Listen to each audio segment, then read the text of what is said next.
times 5. Will that give us negative 25? Yeah.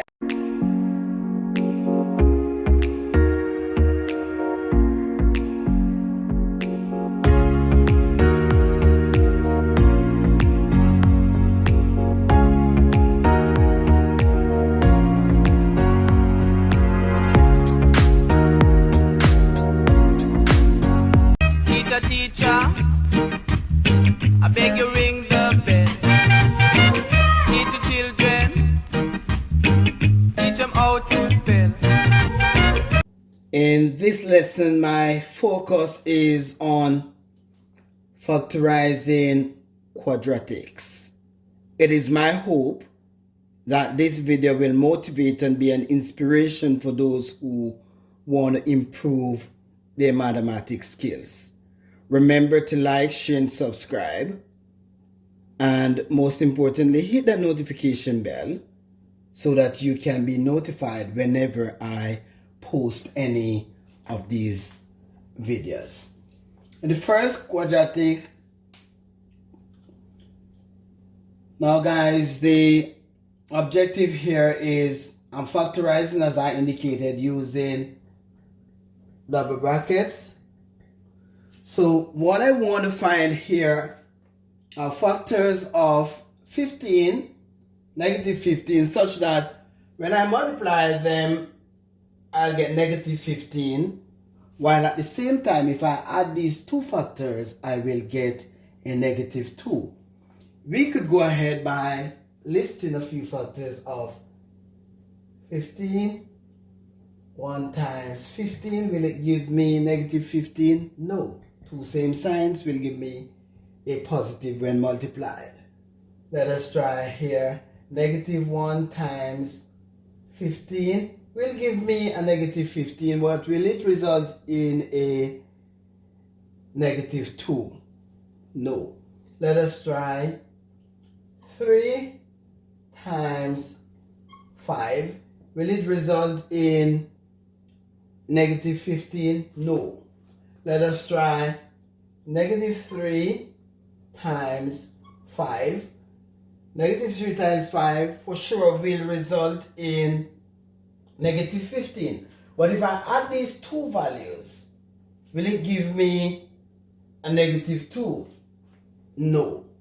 Since we do subtraction, keep the greater value of keep the sign of the greater absolute value, it will give us a positive 2, and we are looking for a negative 2. So positive 3 times negative 5 is possible. Positive 3 times negative 5 will give me a negative 15. Now if I add these two values, positive 3 plus negative 5, the rule is I'll do subtraction, keep the sign of the greater absolute value. In this case, if I take 3 times 5, it will leave me 2. I'm going to take the sign here that goes with 5, which is negative 2. So in this case, in factorizing, x plus 3 times x minus 5. So I factorize using these two brackets. Next problem is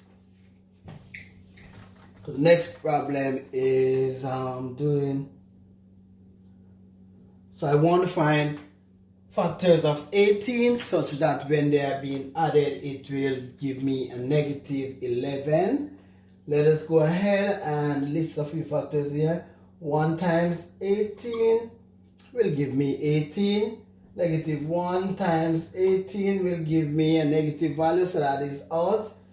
Let us try 2 times 9.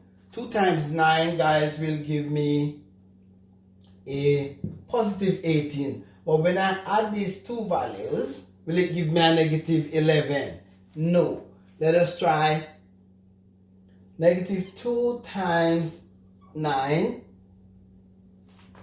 Or will I try 2 times negative 9? Again, guys, this will give me negative 18, these two values. So those are out. Let me try now. negative 2 times negative 9. When I multiply these two values, remember in multiplication of unlikes of two same signs will give us a positive value. Hence, negative 2 times negative 9 will give me positive 18.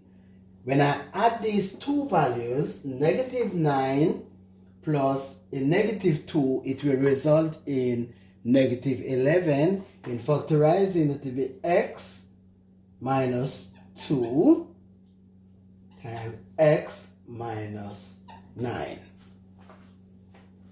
Let us now move to the third problem. We'll be looking for factors of negative 36. So 1 times 36 will give us 36, that's out.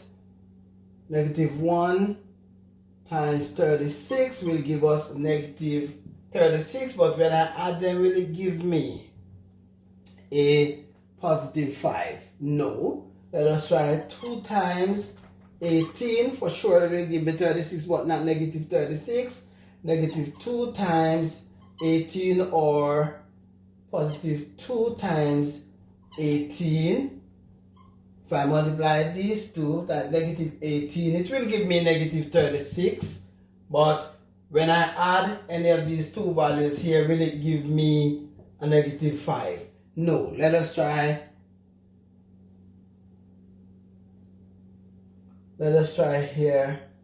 4 times 9 will give me 36, but not negative 36. So let us go ahead. Negative 4 times 9. Negative 4 times 9, guys, will give us a negative 36. But when I add these two unlike signs, when I add negative 4 with positive 9, will it give me a positive 5? Yes. Because I'll do subtraction, keep the sign of the greater absolute value, which in this case is positive. Instead factorizing, to be, sorry about the marker here, factorizing, it's going to be x minus 4 x plus 9. Negative 4 times positive 9, negative 36. Negative 4 plus positive 9 will give me a positive 5. Let us move to the other problem here. We are trying to find some factors, guys, of 21, which when added, it will give us a positive 10. 1 times 21 will give us a positive 21. If I add these two, will it give me a 10? No. Let us try here. 3. 3 times 7. Will that give me a positive 21? Yes. If I add 3 and 7, will it give me a 10? Hence, yes. So, x here, this will be positive 3, positive 7 in factorizing. I add these two, it will give me a 10 here. Multiply it will give me 21. And you can always prove your answers by multiplying the first bracket by the second bracket, by multiplying each of these terms. So let us just do that quickly. So if I go ahead, x times x will give me x squared. X times 7 will give me 7x. Then we take this value, 3 times x will give us 3x. And 3 times 7 will give us 21. So remember earlier we had gotten a 7x and a 3x will give us a 10x. And the 3 times 7 will give us that 21. Let us move to the next problem though. So we want to, I'm going to be listing here. I keep using the wrong marker. I'm going to be listing some factors of negative 14 we want, right? So 1 times 14 will give us positive. Negative 1 times positive 14 or negative 14 if you want to times a positive 1. Will this result in a negative 5? No. So let us try 2. 2 times 7 will give us 14, not negative 14. Let us try negative 2 times a positive 7. Will that give me negative 14? 2 unlike sign, yes, will give me negative 14. But if I add these two values, negative 2 plus 7 is going to give me a positive 5 rather than a negative 5. So let us change the sign here. Positive 2 times negative 7. 2 times negative 7, negative 14. Remember, 2 unlike signs will give me a negative value when multiplied. If I add these two here, so I'm going to do subtraction. So I'll take 2 from 7, gonna leave me at 5. I take the sign of the greater absolute value, which will give me negative 5 in that case. Hence, x plus 2 multiplied here by x minus 7 in factorizing this problem. And the last one looks a little bit different. I could just write the same problem as x squared plus 0x minus 25. Guys, I'm going to be listing factors of 25. While at the same time, when I add them, should give us a 0. So let us go here. 1 times 25 will give us 25, not negative 25. Negative 1 times 25 will give us negative 25, but will it give us a 0? No. Let us try 5. Negative 5 times 5. Will that give us negative 25? Yes. And if I was to add these two values, it would give us a 0. So in factorizing this problem, it would be, these are my brackets, x minus 5 and x plus 5. So guys, this is the end of my lesson. I do hope that you again find my video to be of some benefit to you. Encourage your kids to watch these videos. You should also be watching these videos to improve your mathematics as well. Like, share, and subscribe.